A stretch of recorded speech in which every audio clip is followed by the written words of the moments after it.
Ito po muli ang inyong kakwentuhan, si Nano, na nagpupugay at masayang bumabati ng magandang araw, hapon o gabi sa inyong lahat. Hello everybody and welcome to my channel, Empowered by Nano.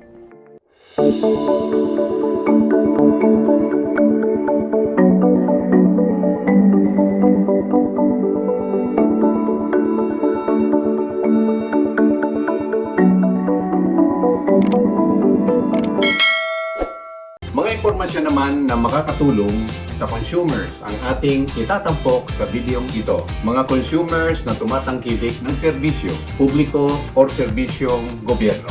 Marahil naman lahat tayo, minsan sa ating buhay, ay nangangailangan pumunta sa ilang tanggapan ng pamahalaan upang magparehistro o kumuha ng permit o lisensya o manghingi ng tulong o maghain ng reklamo sa kanilang tanggapan. Ang tinutukoy natin dito ay ang mga national government offices lamang. Well, ano ho ba ang inyong karanasan? Pinakinggan ba nila kayo at tinulungan ba nila kayo na maresolba o masolusyonan ang inyong reklamo? Kagaya marahil ng alam ninyo, ang Civil Service Commission ay ang tanggapan ng pamahalaan na siyang may sakop at nangangasiwa sa lahat ng national government agencies sa ating bansa. Sakop ng mandato ng Civil Service Commission ang mga bagay na may kinalaman sa kawanin ng gobyerno. Ang mga kawaning ito ay ang mga lingkod bayan or public servants. Kaya ang pangunahing kliyente nila ay ang mga taong bayan. Kamakailan lamang, noong Setyembre, ay ipinagdiwang ang Civil Service Month. At isa sa naging pangunahing programa sa pagdiriwang na ito ay ang pagkilala sa nangungunang 10 ahensya ng gobyerno na nagkamit ng pinakamataas na resolution rate sa CCB Partner Recognition Program ng Civil Service Commission. CCB stands for Contact Center ng Bayan. At ang pagkilalang ito ay naganap noong September 27, 2023. Ang programa ay isa sa mga highlights ng buwan ng pagdiriwang ng ika-123 anibersaryo ng Serbisyo Sibil ng Pilipinas. Itinampok dito ang mga inobasyon at pinakamahusay na kasanayan na ginamit ng mga katuwang ng ahensya ng CCB upang magbigay ng inspirasyon sa mga kawani ng gobyerno sa pagtaguyod ng kahusayan sa serbisyo publiko. Binigyan diin ng CSC Chairperson Carlo Nograles ang kahalagahan ng pagkilalang ito at binigyan diin ang kontribusyon nito sa paghahatid ng mga serbisyo ng gobyerno sa publiko. Ang resolution rate ay tumutukoy sa kung gaano karaming mga reklamo ang matagumpay na nalutas ng isang ahensya kumpara sa bilang ng mga reklamong natanggap. Sa mga kaso kung saan ang mga ahensya ay may magkaparehong mga resolution rate, ang kanilang pagraranggo ay higit na isinaalang-alang kabuuang bilang ng mga araw ang mga reklamong natanggap.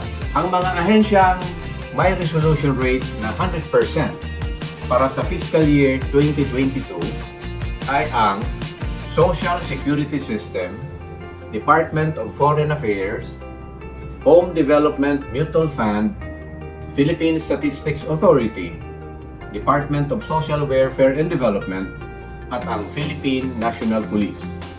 Sinundan sila ng Bureau of Internal Revenue na may 98.08%, Department of Education na may 93.91%, Land Transportation Office na may 92.16%, at Land Registration Authority na may 84.62%. Sa panahon ng programa, ibinahagi ng mga opisyal at kinatabahan mula sa mga ahensya ang kanilang mga inisyatiba upang ituloy ang paggawa ng desisyon na batay sa datos at feedback na nagmula sa mga ulat ng CCB feedback at ang kasiyahan ng customer. Sa kanyang mensahe, ipinaabot ni CSC Commissioner Eileen Lourdes Lizada ang kanyang pagbati sa mga nangungunang ahensya ng gobyerno na muling pinatunayan at ipinakita na ang pambihirang serbisyo sa customer ay maaaring gawin na ordinaryong paglilingkod publiko ng bawat ahensya sa halip ng maging selective or namimili lamang ng paglilingkuran. Binanggit naman ni CSE Commissioner Ryan Alvin Acosta na ang pagbibigay ng mahusay na pampublikong tulong ay ganap hango sa Republic Act No. 11032 o ang Ease of Doing Business and Efficient Government Delivery Act of 2018. Kanyang idiniin ang kanilang sama-samang pagsugpo sa red tape, pagpapabuti ng kausayan at ang pag-digitize ng kanilang mga pasilidad at proseso. Nais ng komisyon nang masiyahan ang mga customer sa pakikipagtransaksyon sa gobyerno at hindi ma-turn off dito. Ang CCB ay itinatag noong 2012. Ang CCB ay isang pioneering na mekanismo ng feedback ng gobyerno na itinatag para sa mahalagang pakikipagtulungan sa publiko at pribadong sektor. Para sa mga customer na lubhang nangangailangan ng tulong mula sa gobyerno, mula sa pag-follow up ng inyong pensyon at pag-release ng inyong mga benepisyo, paglilinaw sa iyong mga buwis, pagwawasto o pag-update sa inyong personal na impormasyon sa mga dokumento ng gobyerno, paglabas ng clearance hanggang sa mga kahilingan para sa impormasyon sa serbisyo ng gobyerno at marami pang iba. Ang CCB ay patuloy na maglilingkod at tutulong sa inyo. Ayon sa Civil Service Commission, ang CCB ay nasa proseso ng pag-upgrade at pagpatibay ng infrastruktura ng contact center upang matiyak na may ibibigay nito ang pinakamahusay na serbisyo sa mamamayang Pilipino. Kasama kaming bumabati sa lahat ng pinarangalan ahensya sa virtual na programang ito at umahasa kami na sa susunod at may marami pang ahensya ng gobyerno ang maparangalan. Katulad na lamang ng Department of Trade and Industry or DTI. Kabilang sa ating wishlist o hangarin ang mga sumusunod.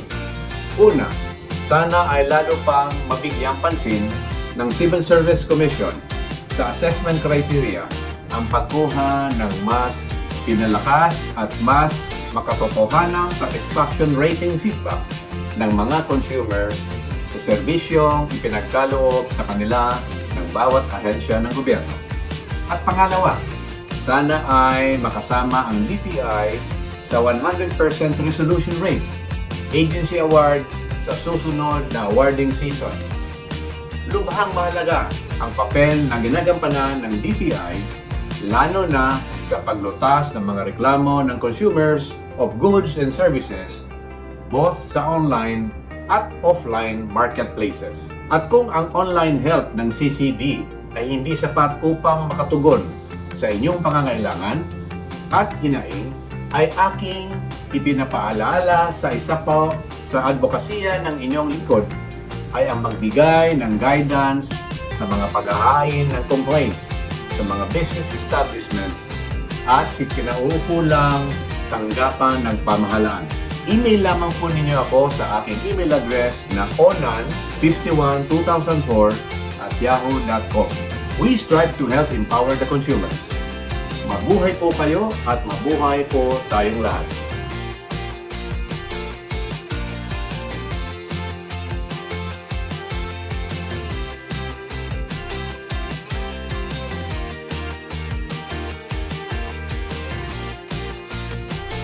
Hanggang dito na lamang po, hanggang sa muli. Ito po si Nano, ang nagsasabing, be informed and be empowered. Bye! Salamat sa inyong panonood. Huwag kalimutan, mag-subscribe, like, and share. Follow us on our Facebook pages